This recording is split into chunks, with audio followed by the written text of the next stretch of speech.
Al-yawma nakhtimu ala afwahihim wa tukallimuna aydihim wa tashhadu arjuluhum bima kanu yaksibun.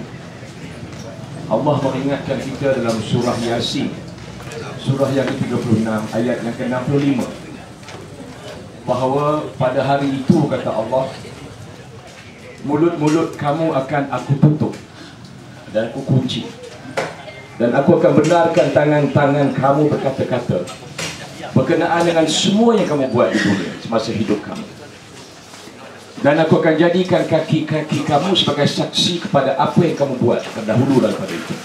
Sadaqallahul azim. Assalamualaikum warahmatullahi wabarakatuh. Alhamdulillah wa syukrulillah, wassalatu wassalamu ala rasulillah sallallahu alaihi wasallam. Subhanaka la ilma lana illa ma 'allamtana innaka antal alimul hakim. Wala hawla wala quwwata illa billahil aliyil azim. Yang bahagia Saudara Hamidun Ahmad, sebagai pegawai khas Pusat Khidmat Dun Pasir Panjang. Sahabat saya Laksamana Besar Imran, selaku pimpinan setempat, Ketua Cawangan. Sahabat saya Fadil Wak Kamal, Fadil Ustaz Husin, dan juga bekas pimpinan-pimpinan ketua JKKK, khususnya Cik Ahmad. Dan yang saya kasihi Tuan Ramli berkeluarga yang merupakan tokeh kepada kedai ataupun gerai pada malam ini. Pimpinan Muslimat PAS Lumut, sahabat-sahabat saya daripada pimpinan pemuda PAS Lumut, dan juga ulama'nya sekali. Muslimin dan muslimat hadirin hadirat yang saya kasih sekalian, pertamanya saya bersyukur kerana petang ini dapat kita sama-sama berkumpul di kedai Saudara Ramli untuk barangkali sedikit sebanyak mendengar penerangan, dan saya juga perlu mendengar sedikit keluhan rakyat dan warga Sungai Tiram berkenaan perjalanan perkara-perkara yang perlu kita atasi.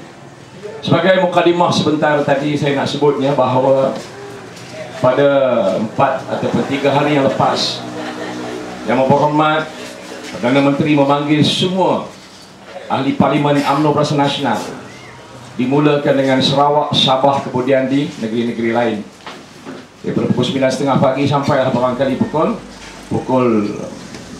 hingga malam. Dan tujuan dia barangkali untuk melihat apakah masalah-masalah yang dihadapi. Tapi rata-rata semuanya menyatakan bahawa apa saja yang dijanjikan oleh UMNO Barisan Nasional, ini keluhan rakyat yang beritahu kepada ahli Parlimen UMNO Barisan Nasional, boleh katakan rata-rata menyatakan bahawa mereka tidak puas hati dengan kerajaan Barisan Nasional. Janji-janji yang diberikan oleh pimpinan-pimpinan mereka, ahli-ahli parlimen ini didatangi oleh rakyat.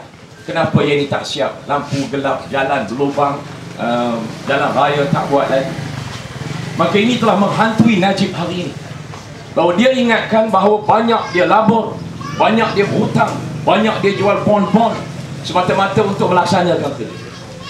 Tapi hari ini dia dapat pasti bahawa kenapa perkara-perkara ini tak sampai ke rakyat, oleh kerana perkara yang amat besar, iaitu rasuah.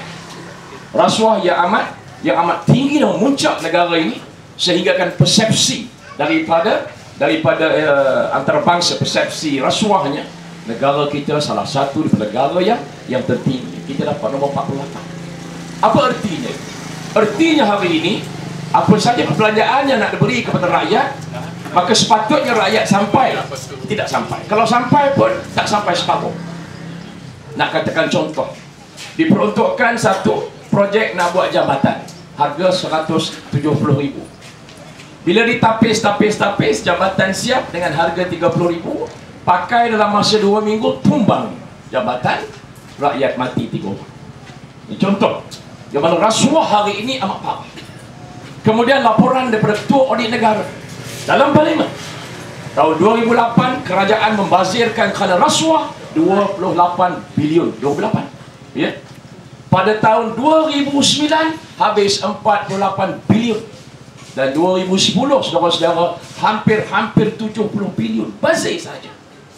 Kenapa tak bazir? Sebab kalau harga barang satu-satu tu, kata contoh komputer riba, satu harga 2,000, itu dah bagus, itu 2,000. Tapi dalam pentadbiran UMNO Barisan Nasional, satu komputer riba harganya 42,000. Yang ini ditegur oleh Tan Sri Amrin Buang. Banyak kali ditegur. Itu berkaitan dengan komputer. Kadang-kadang nak beli perkara-perkara yang biasa, nak beli jet kereta, jet kereta yang satu tan harga RM68.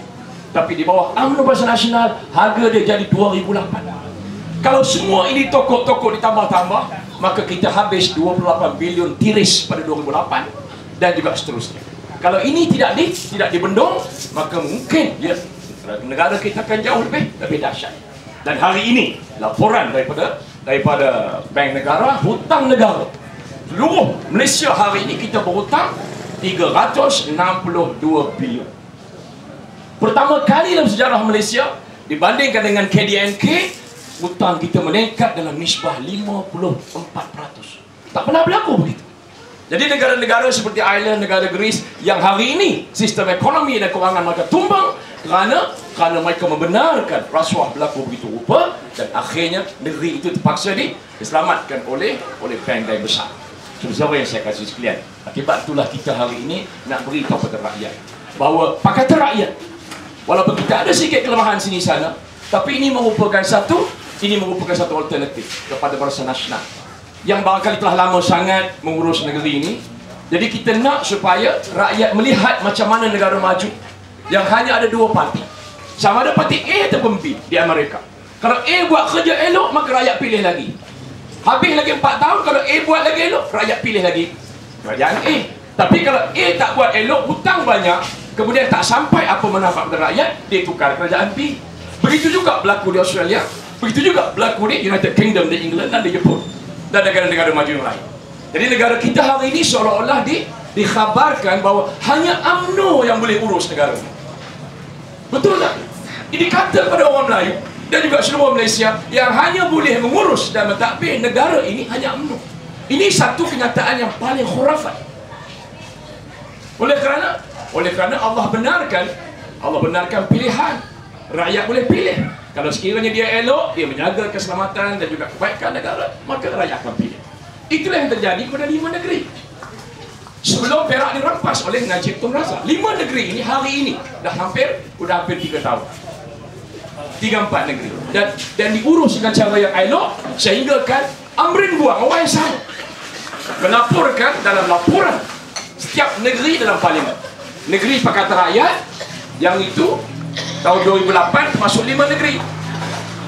Semua 5 negeri tahun 2008 mencapai tahap kecemerlangan 92% ke atas. Apa artinya? Artinya dia mengikut peraturan keuangan negara, sehingga kan negeri-negeri ini dapat meningkatkan hasil negeri, termasuk Perak. Saya masih ingat laporan 2008 yang dibuat oleh Amri Buang dalam parlimen. Perak mencapai dan mencatat satu tahap peningkatan hasil sejumlah 634 juta, meningkat 124 juta yang pernah dicapai oleh UMNO selama 54 tahun. Apa puncanya? Kerana kita tidak ada rasuah. Apa puncanya? Kerana kita adakan sikap terbuka. Ada satu projek nak buat jalan, maka kita kata beri kepada syarikat Bumiputera yang kelas A, pilih siapa yang anggarnya sama. Kalau JKR kata nak buat jalan ni harganya 1 juta, kita panggil syarikat-syarikat Bumiputera, siapa yang berkemampuan buat kerja 1 juta dengan harga 1 juta habis 6 dapat 3 bulan. Hari ini bukan begitu. Hari ini mereka akan pilih syarikat adik saudara aku, syarikat adik saudara isteri aku, kamu buat. Harganya apa? 5 juta, 6 juta. Sebab dia boleh pilih begitu. Tapi kita ada sistem tender terbuka. Itu sebabnya kita buat perkara-perkara macam ni, sehingga kan mencapai peningkatan hasil sejumlah 100%. Begitu juga tahun 2009.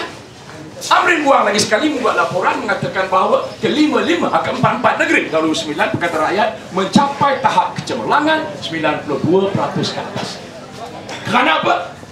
Kerana yang saya sebut tadi. Sehingga kan CPI ataupun Corruption Perspective Index untuk negeri Pulau Pinang yang paling tertinggi, yang seolah-olah tidak ada rasuah, itu di Pulau Pinang, dan juga termasuk di Kedah dan juga di Kelantan. Saudara-saudara, hari ini kita berasa sedih. Kenapa? Sebab sepatutnya kalau UMNO mengatakan dia nak menjaga dan membela orang Melayu, ini memang falsafah UMNO. Tapi kita lihat hari ini, saudara-saudara, negeri yang diurus oleh UMNO, negeri yang paling kaya di Semenanjung, namanya Terengganu. Terengganu ini ada 1,1